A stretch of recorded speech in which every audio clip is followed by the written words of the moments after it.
Welcome to simply Shenba. இன்னைக்கு வந்து நம்ம வெற்றிலை துளசி சூப் எப்படி செய்யலாங்கிறத பார்க்கலாங்க.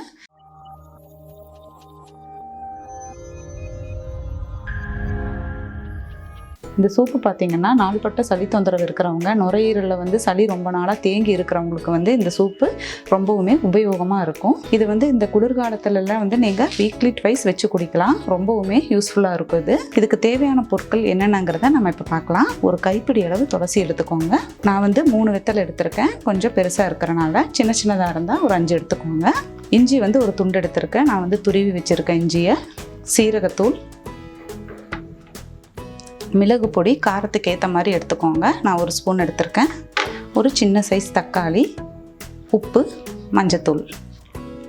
இப்போ நம்ம எப்படி செய்யலாங்கிறத பார்க்கலாம் வாங்க. இப்போ இந்த கிளாஸில் வந்து நான் 2 கிளாஸ் அளவு தண்ணி ஊற்ற போகிறேன்.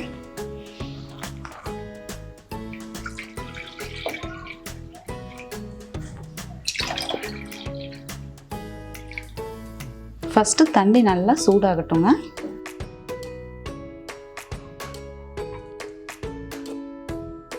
தண்ணி நல்லா சூடாயிடுச்சு. இப்போ வந்து நான் துளசியும் வெற்றிலையும் பொடி பொடியாக கட் பண்ணி வச்சுருக்கேன். இப்போ இந்த தண்ணியில் அதை சேர்த்துக்கலாம்.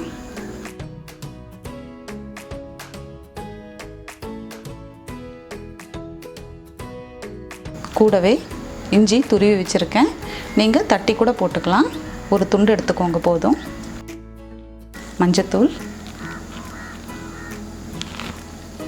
உப்பு தேவையான அளவு சேர்த்துக்கோங்க. சீரகத்தூள் 1/2 ஸ்பூன் சேர்த்துக்கலாம். உங்கள்கிட்ட சீரகத்தூள் இல்லைன்னா நீங்கள் தட்டி கூட போட்டுக்கலாம். சீரகமும் குறுமிளகும் நான் பொடியாக வச்சுருக்கிறனால அதை சேர்த்துக்கிறேன். குறுமிளகு பொடி நான் 1 ஸ்பூன் எடுத்திருக்கேன்.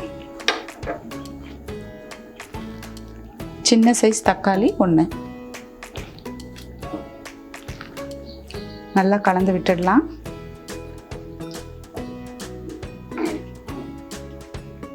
இது பார்த்திங்கன்னா நல்லா கொதிக்கணும். அந்த எசன்ஸ் ஃபுல்லாமே அந்த தண்ணியில் இறங்கணுங்க.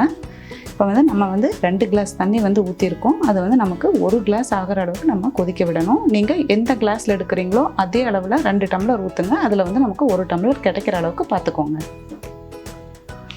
இந்த சூப்பு பார்த்தீங்கன்னா நீங்கள் குழந்தைகளுக்குமே கொடுக்கலாம். நான் வந்து மிளகு வந்து 1 ஸ்பூன் போட்டிருக்கேன், குறுமிளகு. குழந்தைகளுக்கு கொடுக்குற மாதிரி இருந்தால் கொஞ்சம் காரம் வந்து கம்மியாக போட்டுக்கோங்க. அவங்க வந்து சூப்பாக குடிக்கலன்னாலும் நீங்கள் வந்து சாதத்துலேயும் பிணைஞ்சு கொடுக்கலாம்.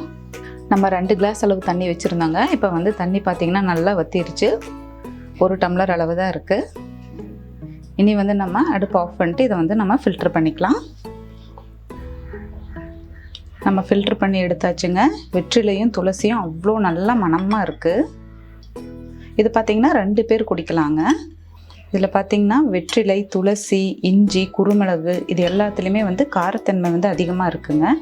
உடம்புக்கு வந்து சூடு பத்தலைங்கிறவங்க வந்து இதை அடிக்கடி செஞ்சு குடிக்கலாம். இந்த மாதிரி நீங்களும் வெற்றிலை துளசி சூப்பு வந்து ட்ரை பண்ணி பார்த்துட்டு கமெண்ட் பண்ணுங்கள். சிம்பிளி ஷென்பா சேனலை சப்ஸ்கிரைப் பண்ணாதவங்க சப்ஸ்கிரைப் பண்ணிடுங்க. கூடவே பெல் பட்டனையும் ப்ரெஸ் பண்ணிடுங்க. தேங்க்யூ.